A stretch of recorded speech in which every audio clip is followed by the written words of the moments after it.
Hello and welcome to our channel. We collect and study reports based on true stories from around the world dealing with strange and peculiar events. To protect the identity of the individuals involved, names and some minor facts have been altered to tell the story. Case file number 148, location, Japan. Category, living spirits.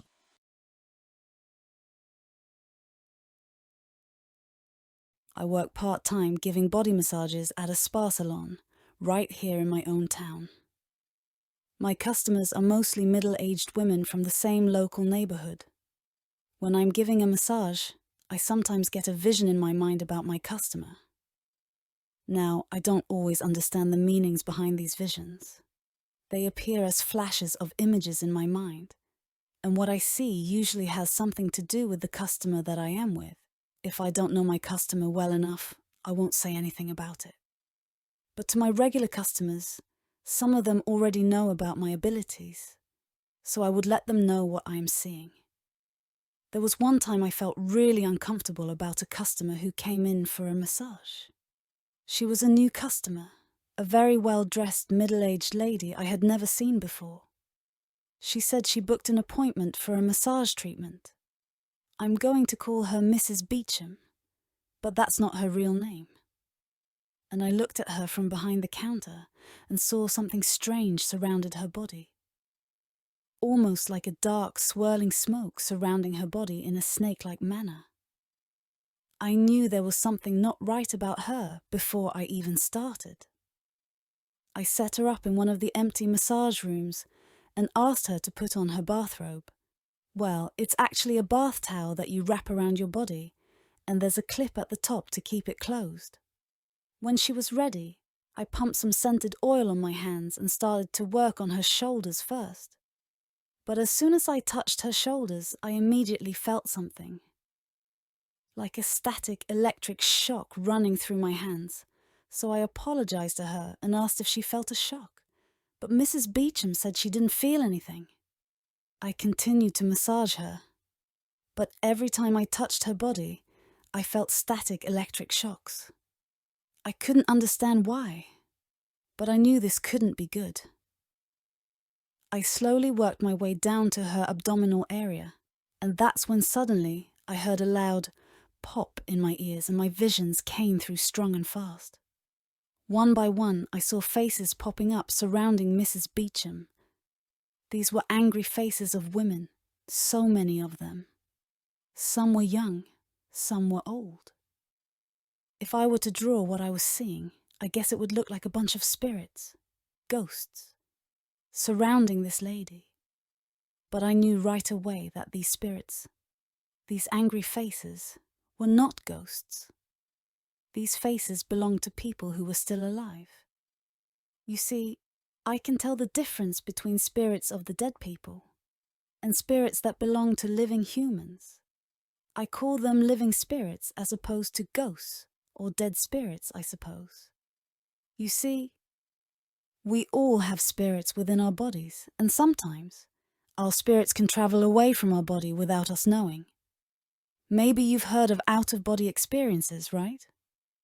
Your body can be resting in bed, and your spirit can travel out of your body, and your body is still alive. Same concept here.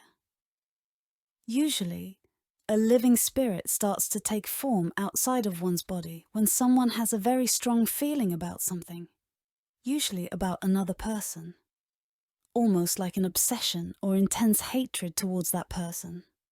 That person's feeling of anger or obsession is so strong that something like an out-of-body experience takes place, totally unknown to the person who is doing that. And this living spirit carrying that person's angry feeling will find the targeted individual and latches on, and sort of haunts them in a way by hanging out near that targeted person all the time. Of course, most people can't see this, but some may feel it. For example, if you have an angry person sending their living spirit to you, you may start to feel discomfort in your body or have nightmares. And the problem with these living spirits is that you can't just get rid of them easily. If you are dealing with dead spirits, there are ways to deal with that and stop it, which I won't get into right now. But when you are dealing with living spirits, as long as the person who is sending their living spirits remains angry and obsessed, it keeps on going. So there were many living spirits, all of them angry, surrounding Mrs. Beecham, and one of them in particular was extremely angry above all. And this one, I will give it a name. Let's call this living spirit Miss Layla, actually took notice that I was watching them. Yes, spirits can talk back, whether they are dead ghosts or living spirits. Miss Layla's living spirit got upset that I was interrupting them by me giving a massage to Mrs. Beecham. I heard Miss Layla's living spirit say, "Step away and don't interrupt us." Now remember, I am not talking to the actual Miss Layla. I'm talking to Miss Layla's living spirit that was haunting Mrs. Beecham. You have to understand that living spirits can act on their own, and they act in a manner to manifest the strong emotional feelings being expressed by the actual living person. In this case, Miss Layla. So, if Miss Layla is obsessively angry at Mrs. Beecham, then the living spirit will also behave independently with the same level of anger towards Mrs. Beecham. I wasn't sure if I should say anything to Mrs. Beecham about what I was seeing, but I guess Mrs. Beecham noticed the expression on my face, and she spoke to me first. She said, "Hey, are you one of those people who can see ghosts?" I wasn't sure how to respond to that immediately. Mrs. Beecham continued, "I go to see a lot of psychics, and I saw some of them having the same reaction as you when they met me. You can see things, am I right?" So, I quietly said, "Well, a little bit, I suppose." Mrs. Beecham quickly said, "Tell me what you see? Don't worry, nothing you say will surprise me or scare me." I decided to tell her what I saw. Well, there are many female spirits around you. Some are young, some are middle-aged, but they are all living spirits. They are not ghosts of dead people. There is one spirit in particular. I'd say she's about in her late 60s, and her anger is far more intense than all the rest. She has a beauty mark. Well, it's actually a tiny wart next to her nose and a little scar on her forehead, right above her eyebrow. Her hair is short and curly. Mrs. Beecham sat up and said, "OMG, you are real, aren't you?" And then she told me about her story. Mrs. Beecham used to work as a cocktail waitress at a bar owned by Miss Layla, who taught her everything about running the business.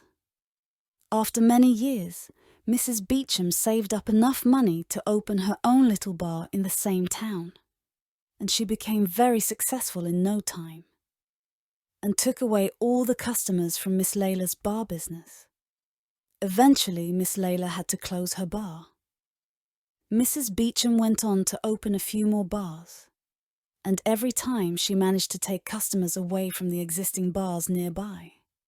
And she refused to hire anyone who had previously worked for her competitors. Mrs. Beecham came across to me as someone who was self-centered, superficial, and bossy. I had a feeling her workplace was not full of happy employees. One day, Mrs. Beecham started to notice that she was being stalked by Miss Layla, who seemed to always know where to find her. Miss Layla could be seen standing behind a tree or hiding behind a car or staring at her from across the street near her home. It became so frequent that it drove Miss Beecham to move to another home, but she continued to see Miss Layla in her path whenever she went outside. So she started wondering how Miss Layla can always just pop up like that, unless she was seeing a ghost. And that's why Mrs. Beecham started seeing psychics to find out if she was dealing with something supernatural.